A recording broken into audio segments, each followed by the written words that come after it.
నమస్తే అందరికీ. Welcome to Bhargavi ముచ్చట్లు. నేను మీ భార్గవి. చాలా రోజుల తర్వాత అయితే ఫుల్ డే వ్లాగ్ అయితే మీతో షేర్ చేస్తున్నాను. అయితే ఈ వ్లాగ్ మాత్రం సంథింగ్ స్పెషల్ అనమాట.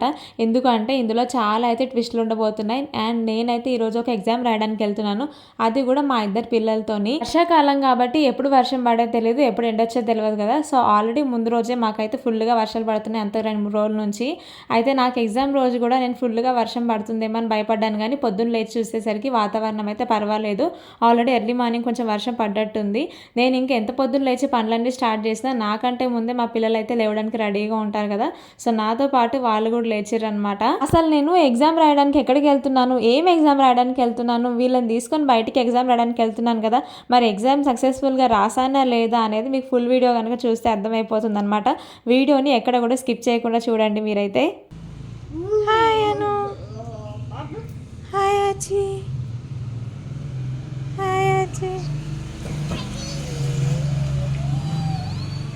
ఆగో పడుతుంది చాలు పండి ఇంట్లోకి. నేను మా పిల్లల కంటే ముందు అంటే 5 o'clock లేచినాను అనమాట. సో లేచి మిగతా పనులన్నీ కంప్లీట్ చేసుకుందాం అని అనుకున్నాను. లేచి నేను బయట ముగ్గు పెట్టేసి ఇంట్లో గిన్నెలు కడిగేసుకుని ఇవన్నీ క్లీన్ చేసుకునేసరికి ఆల్మోస్ట్ టైం 6 అయిపోయింది. ఇంకా వాళ్ళైతే లేచే టైం అయిందనమాట. నాతో పాటు వాళ్ళు కూడా బయటకు వచ్చి చూస్తున్నారు వర్షం పడుతుందా లేదా అని. ఇంట్లో పనులన్నీ కిచెన్లో పనులన్నీ ఫినిష్ చేసుకున్నాను కాబట్టి నెక్స్ట్ అయితే ఇంకా పిల్లలకి పాలు పెడదామని చెప్పేసి అని కిచెన్లోకి వచ్చాను. ఒకవైపు పాలు పెట్టుకుంటున్నాం, మరోవైపు మా కోసం అయితే టీ పెట్టుకుంటున్నాం అనమాట. నాకు ఎగ్జామ్ అయితే సెకండ్ షిఫ్ట్ అంటే 2 to 4:30 వరకు ఉంది. మేమైతే ఎగ్జామ్ సెంటర్కి అయితే బై 12:30, 1 o'clock వరకు అయితే లాస్ట్ రీచ్ అయిపోవాలి. అందరికీ తెలుసు కదా, ఎగ్జామ్కి 1 hour బిఫోర్ అయితే మనని ఎగ్జామ్ సెంటర్లోకి అంటే హాల్లోకి అయితే అలౌ చేస్తారు. 1 o'clockకి మనం లోపలికి వెళ్ళాలంటే అట్లీస్ట్ ఎంత లేదన్నా కూడా 12 o'clock వరకు అయితే మనం ఎగ్జామ్ హాల్కి అయితే అంటే సెంటర్కి అయితే రీచ్ అయిపోవాలి. సో నేను మా ఇంటి దగ్గర నుంచి అయితే ఎంత లేదన్నా కూడా 9:30, 10 కల్లా ఇంటి దగ్గర నుంచి స్టార్ట్ అయిపోవాలి. పేరుకి ఎగ్జామ్ మధ్యాహ్నమే కానీ నేనైతే ఇంకా పొద్దున్నే స్టార్ట్ అవ్వాల్సిన పరిస్థితి అనమాట. సో మరోవైపు పాలు పెట్టేసుకున్నాను, ఇంకోవైపు టీ అయితే పెట్టేసుకొని మా పిల్లలకి పాలు ఇచ్చేసిన తర్వాత నాకు మా హస్బెండ్ కోసం అని అయితే టీ అయితే పోసేసుకుంటున్నాము. మీలో ఎంతమందికి ఎర్లీ మార్నింగ్ టీ తాగే అలవాటు ఉందో కామెంట్ చేయండి. రెగ్యులర్గా అయితే మేము టీ అయితే తాగము, కాకపోతే ఆ రోజు బయట వాతావరణం చల్లగా ఉంది, సో టీ అయితే తాగుదాం అనుకున్నాం అనమాట. మీలో ఎంతమందికి టీ లేనిది అసలు డే స్టార్ట్ అవ్వదో కూడా కమెంట్ సెక్షన్లో కమెంట్ చేయడం మర్చిపోకండి.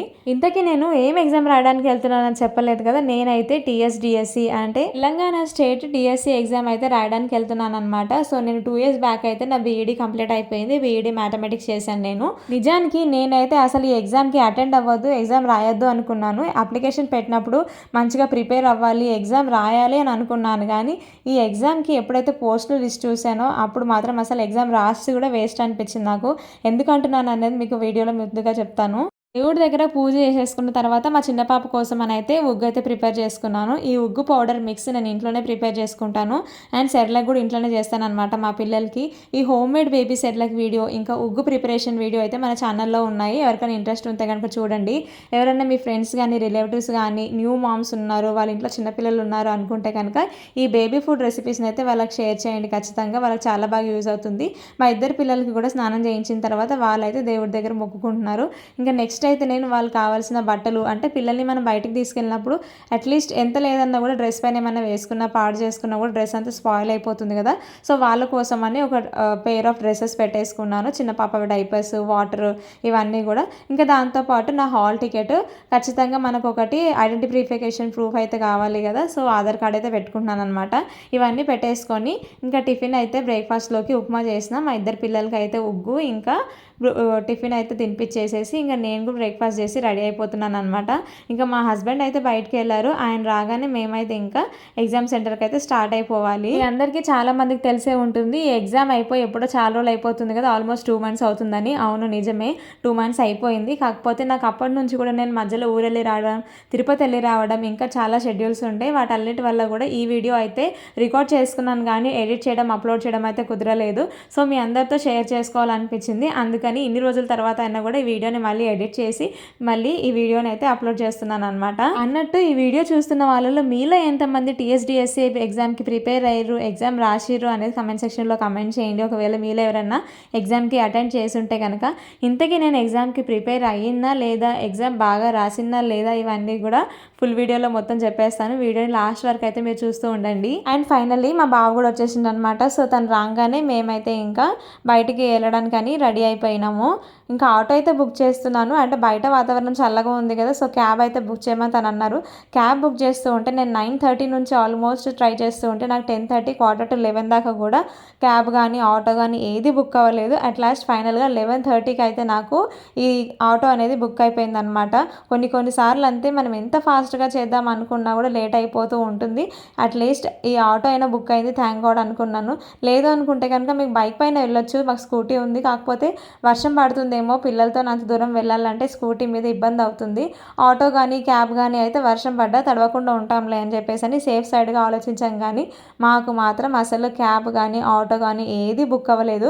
మేము లాస్ట్ టైం తిరుపతి వెళ్ళినప్పుడు కూడా ఒక 2.5 hours అయితే మొత్తం మేము క్యాబ్లోనే ఉండిపోయినాం అనమాట ట్రాఫిక్ జామ్ వల్ల. ట్రాఫిక్ వల్ల టైంకి క్యాబ్ కానీ ఆటో కానీ బుక్ అవ్వకపోవడం వల్ల మేమైతే ట్రైన్ మిస్ అయిపోయే సిచ్యువేషన్ కూడా వచ్చిందనమాట మేము తిరుమల వెళ్ళినప్పుడు అనమాట. సో ఆ వీడియో కూడా మన ఛానల్లో ఉంది, ఎవరైనా చూడకపోతే కనుక చూసేయండి. అండ్ నెక్స్ట్ అయితే నేను ఇంకా ఎగ్జామ్కి వెళ్తున్నామని చెప్పినా కదా, మీకు బ్యాక్ టు రిటర్న్ హోమ్ అని చెప్పేసి ఇక్కడ మీకు పేజ్ వచ్చింది. ఎందుకు ఇంత ఫాస్ట్గా అంటే మేము రీచ్ అయ్యేసరికి మాకు ఆల్మోస్ట్ అక్కడ టైం 12:30 అయిపోయింది. యాక్చువల్గా మేము ఏమనుకున్నామంటే దిల్సుఖ్ నగర్లో మా ఫ్రెండ్ ఉంటుంది, సో తన దగ్గరికి వెళ్ళిపోయి కొంచెం సేపు టైం స్పెండ్ చేసి మా పిల్లల్ని అక్కడ వదిలేసి నేనైతే ఎగ్జామ్ సెంటర్కి వెళ్ళిపోదాం అనుకున్నాను అనమాట. నాకు ఎగ్జామ్ అయితే వచ్చేసి ఎల్బీ నగర్లో పడింది, ఐఆర్ డిజిటల్ జోన్ అనమాట. సో ఆన్లైన్ ఎగ్జామ్ కదా, సో ఐఆర్ డిజిటల్ జోన్లోనే పడతాయి మ్యాక్సిమం ఎగ్జామ్స్ అయితే. సో మా ఫ్రెండ్ దగ్గర మా పిల్లల్ని ఉంచేసి నేనైతే ఎగ్జామ్కి వెళ్ళిపోదాం అనుకున్నాను. కానీ మేము ఇక్కడ ఇంటి దగ్గర నుంచి స్టార్ట్ అయ్యిందే లేటు, అక్కడికి రీచ్ అయ్యేసరికి నాకు ఆల్మోస్ట్ టైం 12:30 అయింది. ఆ 12:30కి నేను ఇంకా మా ఫ్రెండ్ వాళ్ళ ఇంటికి వెళ్ళి మా పిల్లల్ని అక్కడ దింపేసి మళ్ళీ నేను ఎగ్జామ్ సెంటర్కి వెళ్ళాలంటే ఆల్మోస్ట్ నాకు 2 అయిపోతుంది టైము. సో బాగా లేట్ అయిపోతుందని డైరెక్ట్గా మేము ఎగ్జామ్ సెంటర్కి అయితే వెళ్ళిపోయినాం అనమాట. ఇంకా మా హస్బెండ్ అయితే ఇంకా అక్కడే మా పిల్లలతో ఎగ్జామ్ సెంటర్ దగ్గరనే ఉన్నారు. ఇంకా ఎగ్జామ్ అయిపోయిన తర్వాత నేనైతే మళ్ళీ రిటర్న్ అయిపోతున్నాం అనమాట. అయితే నేను అక్కడ ఎగ్జామ్ సెంటర్ దగ్గర క్లిప్పింగ్స్ అంటే ఏం కూడా వీడియో తీసుకోలేకపోయినాను. ఎందుకనంటే నేను అక్కడికి రీచ్ అయిపోయేసరికి నాకు ఆల్మోస్ట్ టైము 12:30 12:40 అట్లా అయిపోయింది. నువ్వు ఎగ్జామ్ సెంటర్కి రీచ్ అయ్యేలోపు అందరిని అయితే ఇంకా క్యాండిడేట్స్ని అయితే మొత్తం ఎగ్జామ్ సెంటర్ లోపలికి అంటే హాల్లోకి అయితే పంపించేస్తున్నారు అనమాట. ఇక్కడ ఇంకో పెద్ద ట్విస్ట్ ఏంటి అని అంటే, ఎవరైనా మనం ఇట్లా కాంపిటేటివ్ ఎగ్జామ్స్కి వెళ్తే కనుక చేతులకు మెహందీ కానీ పెన్ను ఇంకా గీతలు కానీ ఏమీ ఉండకూడదు అంటారు కదా. నేను మర్చిపోయి అంతకుముందు ఒక 4-5 days బ్యాక్ అయితే చేతికి గోరింటాకు పెట్టుకున్నాను అనమాట. సో ఆ చేతికి గోరింటాకు ఉండడం వల్ల నన్ను లోపలికి అలౌ చేస్తారో లేదో, నన్ను అసలు ఎగ్జామ్ రాయనిస్తారో లేదో అని చెప్పి చాలా భయపడ్డాను. మొత్తానికి భయపడుతూనే లోపలికి వెళ్ళిన అనమాట. లోపలికి వెళ్ళినాక కూడా అసలు చాలా సేపటి దాకా కూడా లోపలికి అలౌ చేస్తారా లేదా అనుకున్నాను. సిస్టమ్ అలౌ చేసేదాకా కూడా అసలు ఎగ్జామ్ రాస్తానా లేదా అనేది కూడా నాకు డౌటే అనమాట. తీరా అక్కడికి వెళ్ళిన తర్వాత ఫింగర్ ప్రింట్, ఫేస్ వెరిఫికేషన్ ఇవన్నీ చేస్తారు కదా ఆన్లైన్ ఎగ్జామ్ అంటే.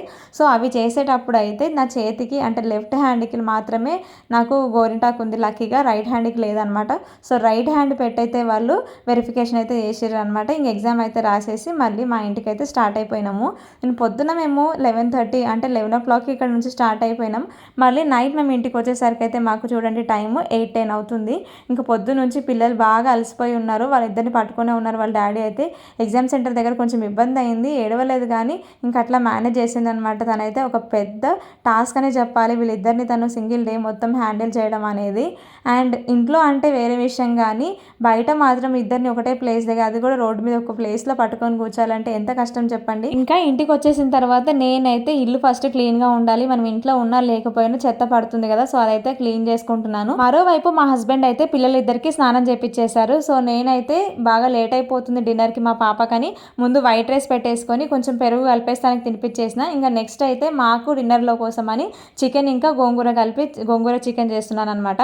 మీలో ఎంతమందికి గోంగూర చికెన్ కాంబినేషన్ ఇష్టమో కామెంట్ చేయండి. అండ్ ఇప్పటిదాకా మీలో ఎవరైనా కనుక గోంగూర చికెన్ కర్రీని ట్రై చేయకపోతే కనుక ఈ వీడియో చూసిన తర్వాత ఖచ్చితంగా ఒకసారి ట్రై చేసి చూడండి. మీ ఇంట్లో మీ ఫ్యామిలీ అందరికీ కూడా చాలా బాగా నచ్చుతుంది. అయితే ముందు రోజు నైటే చికెన్ తీసుకొస్తే నేను ఆ రోజు వంట చేయలేదన్నమాట. అంటే చికెన్ ఇంకా వండలేదు, దాన్ని ఆల్మోస్ట్ అట్లనే డీప్ ఫ్రిడ్జ్లో పెట్టేసినాను. ఇంకా నెక్స్ట్ డే అంటే మేము ఈరోజు ఎగ్జామ్కి వెళ్ళి వచ్చిన తర్వాత నైట్ ఇంకా తీసి బయట పెట్టేసి నెక్స్ట్ అయితే ఇంకా గోంగూర ఇవన్నీ కట్ చేసి పెట్టేసుకున్నాం కదా. సో గోంగూర చికెన్కి అయితే ప్రాసెస్ అయితే స్టార్ట్ చేసిన అనమాట. గోంగూర చికెన్ చేసుకోవడానికని ముందుగా అయితే స్టవ్ మీద కడాయి పెట్టేసుకొని అందులో ఆయిల్ వేసేసుకున్నాను. అందులోనే షాజీరా, చెక్క, ఇలాచి, లవంగం అంటే ఇవి హోల్ గరం మసాలా అంటాం కదా, ఇవి వేసేసుకున్నాక నెక్స్ట్ ఇందులోకి పచ్చిమిర్చి, ఉల్లిగడ్డ ముక్కలు అయితే వేసేసుకోవాలి. ఇవి లైట్గా ఫ్రై అయిన తర్వాత కొద్దిగా కరివేపాకు వేసేసుకొని అందులోనే ఫ్రెష్గా దంచుకొని వేసుకున్న అల్లం వెల్లుల్లి పేస్ట్ అయితే వేసుకోవాలన్నమాట. నాన్ వెజ్లోకి అయితే ఫ్రెష్గా రుబ్బుకున్న అల్లం వెల్లుల్లి పేస్ట్ అయితేనే బాగుంటుంది. నా దగ్గర చిన్న రోల్ ఉంది. సో నేనైతే అందులో దంచుకొని వేసేసుకుంటాను ఎప్పటికప్పుడు. నెక్స్ట్ ఇందులోకి కొద్దిగా పసుపు వేసేసుకొని మంచిగా క్లీన్గా కడిగేసి పెట్టుకున్న చికెన్ కూడా వేసుకొని బాగా కలిపేసుకోవాలి. ఆయిల్లోనే కనుక ఒక 5 మినిట్స్ పాటు ఉడికించుకుంటే చికెన్లో ఉన్న ఆయిల్ అంతా వాటర్ కూడా సపరేట్ అయిపోతుంది అనమాట, మంచిగా కుక్ అయిపోతుంది. నెక్స్ట్ అయితే ఇందులోకి మనం గోంగూర అయితే వేసేసుకోవచ్చు అనమాట. అయితే ఈ గోంగూర చికెన్ని ఒక్కొక్కరు ఒక్కోలా చేస్తారు. నేను మాత్రం ఇట్లా సింపుల్గా ఈజీగా అయ్యే ప్రాసెస్లో అయితే చేస్తానన్నమాట. అయితే కొందరు ఏం చేస్తారు అని అంటే ముందుగా గోంగూరను అయితే వేయించుకొని పక్కన పెట్టుకున్నాక తర్వాత మళ్ళీ చికెన్ అయితే ఉడికించుకుంటారు. సో అట్లనే చేసుకోవచ్చు, లేదు అంటే నేను చూపిస్తున్న ప్రాసెస్లో అయితే చేసుకోవచ్చు. చికెన్ లైట్గా ఉడికిన తర్వాత ఇందులో ఉప్పు కారం వేసేసుకున్నాక కొంచెం గరం మసాలా ధనియాల పొడి వేసేసుకొని ఇది బాగా మిక్స్ చేసుకున్నాక ఇందులో అయితే మనం గోంగూర వేసేసుకోవాలన్నమాట. గోంగూరను మీరు కావాలంటే కనుక ముక్కలుగా కట్ చేసుకోవచ్చు, లేదు అంటే డైరెక్ట్గా ఇట్లా ఆకు వేసుకున్నా పర్వాలేదు. గోంగూర వేస్తే చికెన్ ఉడుకుతుందో లేదో అనే డౌట్ అయితే మీకు అవసరం లేదు. ఇట్లా డైరెక్ట్గా అంటే ఆల్మోస్ట్ ఒక 80% చికెన్ ఉడికింది అన్నప్పుడు మీరు ఇట్లా గోంగూర వేసి ఒకసారి కలిపేసుకుంటే కనుక చికెన్ మిగతాది ఉడికిపోతుంది అండ్ గోంగూర కూడా బాగా మగ్గిపోతుంది అనమాట.